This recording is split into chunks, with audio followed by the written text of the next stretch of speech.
আজ চলে আসলাম মাওয়া ইলিশ খাওয়ার জন্য। এবং এখানে বিশাল বড় নদী রয়েছে, তার পাশে রয়েছে পদ্মা সেতু।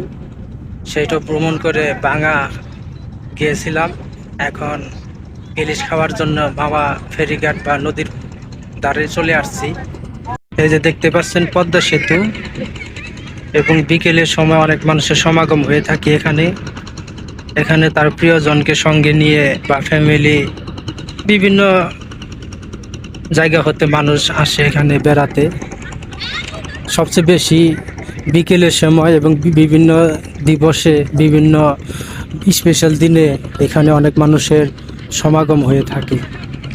ওই তার প্রিয়জনকে সঙ্গে নিয়ে নৌকা এবং সেলু স্পিডবোট নিয়ে এখানে চরের দিকে বা পদ্মা সেতুর পিলার ধারে কাছাকাছি যায়।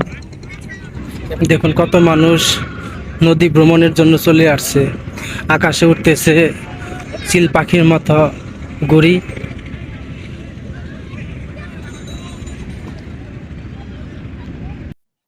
মাওয়া ইলিশ খাওয়ার জন্য বিকেল বিকেল চলে আসছি। মাছ বাজি হচ্ছে, এই মাছটি বাজা হইলে আমরা খাবো।